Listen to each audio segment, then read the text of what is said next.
Shocking as this may be, the very foods that are predominantly used to help cattle and livestock gain as much weight as possible for the least amount of money might be found in many commonly consumed foods that we have led to believe may be healthy. Now, here are the main dietary components accepted as the standard recommendations for feeding cattle and livestock: corn, soybean protein, cottonseed, sorghum, and beets. In today's video, I am going to explain to you why this particular combination of foods contributes to insulin resistance in our animals, increases weight gain, and how this exact same mechanism is also at play with us humans. Next, I am going to share the everyday foods you could be eating that contain these very ingredients that are used to fatten up our cattle. Now, finally, what can you do to ensure that you are not mimicking the techniques that are used by our ranchers?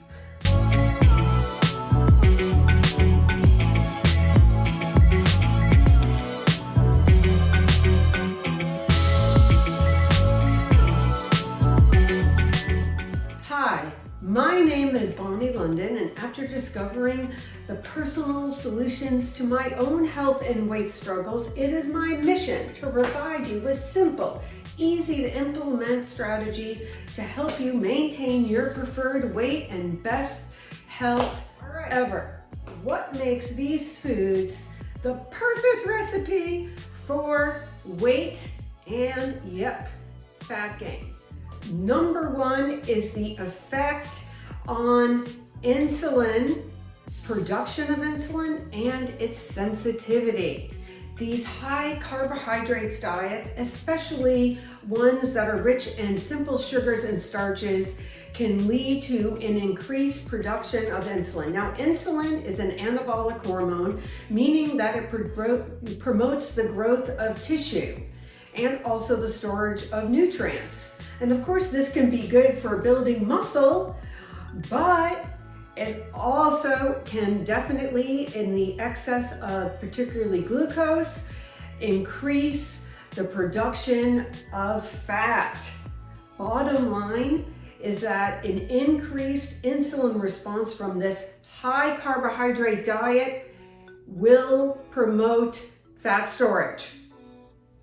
Good for marbling of the meat, but not what we want. Number two, the omega-6, which is contained in this diet, is definitely positively correlated with an increase in inflammation, which is well known to also precede weight gain, okay? So this chronic low level of inflammation, it leads to these unfavorable metabolic changes in our body that can also increase fat storage. Number three, the alteration in fatty metabolism. Again, going back to these omega-6 fatty acids, they can also influence these enzymes that are involved in our body's ability to metabolize fat. So they encourage an enzyme that promotes fat storage while decreasing an enzyme that burns fat. Are you kidding? Number four, interesting that the combination of these ingredients, including the high fats, omega-6 once again, and also the high carbohydrates, affect our satiety hormones and may lead to increased food intake, further contributing to this energy surplus, which obviously in and of itself is going to lead to weight gain and fat storage. Now finally, It is just also the synergistic effects of all these ingredients. So it is not just one of these by itself, perhaps, but it's the combination of them together that actually can have a very pronounced effect, which they have recognized for decades in cattle and raising our livestock, because they want a metabolic environment that can, be conducive to rapid weight gain and fat deposition. Well, are you eating the livestock diet? Let's take a look once again at these 5 main ingredients and find out where they are in many foods that you might be consuming. Number 1, soy, and I am specifically referring, just so you know, to the highly processed, genetically modified soy, not, non-GMO tofu or edamame, which I happen to love. Next would be corn, which is like in everything, cottonseed oil, which is in a lot of foods, sorghum, and beet sugar. So here are a few of the commonly consumed products that contain these ingredients. Maybe not all of them at one time, but certainly some of them. Okay, number 1 would be breakfast cereals, especially the commercial cereals that contain, sugar like corn syrup, cornstarch, and even soy lecithin is like in everything. Number 2, I am sorry, but many of the vegan meat alternatives and the burgers and sausages, many of them contain, processed soy isolate concentrate protein. And again, this is a processed GMO variety of soy. And of course, there could be some, sugar beet in there for color, just to add. Again, that might not be dangerous if it was consumed independently or in its natural state. We are talking about the processing and the synergistic effect. Next would be meal replacements. We do need to be aware of these thinkingly healthy protein bars and shakes, because many of them contain soy protein isolate like Ensure, Boost, and Premier Protein. And they also may contain corn syrup, beet sugar, or other highly processed sweeteners, which can act very similarly once it's in the body.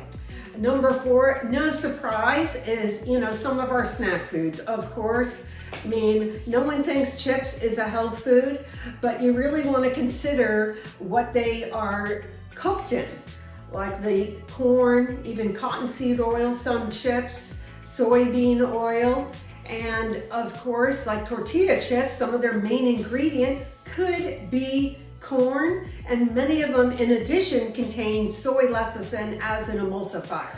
Popcorn, which I completely confess got me through college, and plain, it may be still okay, but often it is popped in like these flavored oils like cottonseed or corn oil.